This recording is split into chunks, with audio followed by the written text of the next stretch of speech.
So all that hex, that was locked up, sacrificed for PulseChain, PulseX.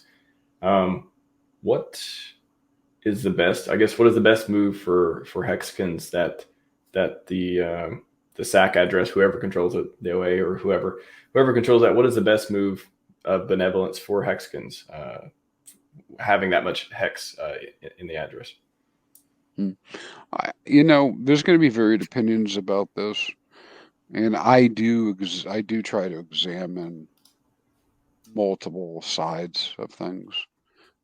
So I don't know what the right answer is, but I can say this is that if nothing's ever done with that hex, that could be bullish in one way or positive in one way.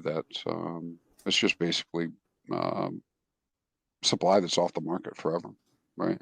And the supply, so any hex that's anywhere, it doesn't matter who owns it, right? That never moves, right? You see this in Bitcoin as well and some of the other crypto out there. If you're able to track it and know that it never moves, and from that you're kind of inferring it will never move, it takes it off the table, right? Like as a risk for dumping, as a risk for anything that might happen with it. And so in the hex system, we've got a bunch of hex that is in wallets that have never done anything with it, and ever. And you can go look at those dates and see how long that stuff's been sitting and nothing's ever happened with the hex.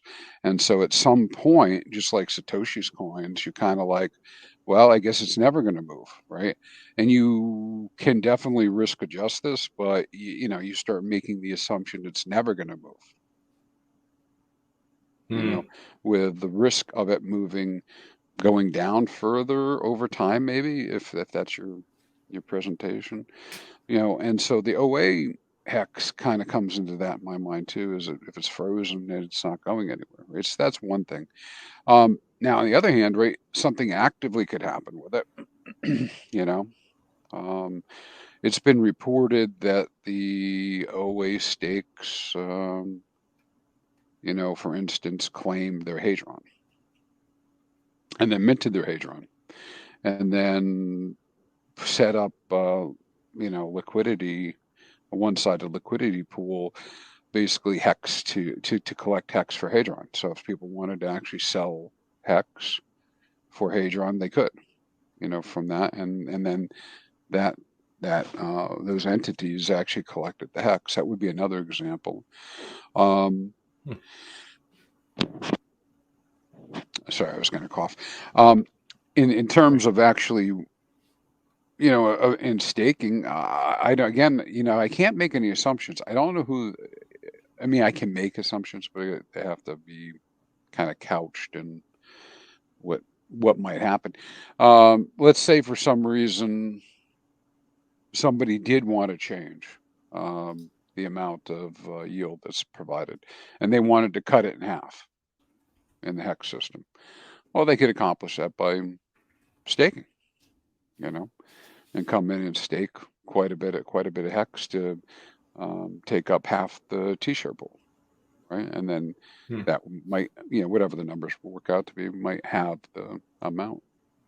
So to kind of answer your question about what kind of things could NOA do, or some sort of central body do, they could do that. You could also provide, like in the case of the, supposedly in the case of the Hadron, provide liquidity, right, between hex pairs, maybe. I don't know. So those things are all pretty cool. And the thing is, here's the thing: is we won't know until it happens, right? Because nobody knows who the people are. People, whether it's singular or multiple, and they're going to kick ass with it. I don't know what they're going to do, right? So we won't know until it actually happens.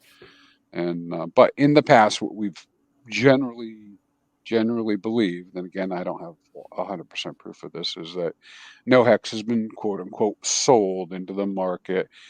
Predominantly, the hex has been held. On big payday, the hex was staked in order to regulate the system and the payouts, and then was subsequently unstaked. There are a number of stakes going into the future by the OA, but to date, we've seen the OA neither end nor even GA their own stakes. So we have no idea what the plan is for that. If there is a plan, it might be that that hex is locked forever. Maybe they're not. Maybe they don't even have the keys. You know, it could be burned. So the best deal for hexagons would be that just all the sacked hex for the PulseChain PulseX just sits there and doesn't get staked. It doesn't. Nothing happens to it. It just sits there, and we just consider it out of minus it from the supply if risk adjusted in that way. Yeah, yeah.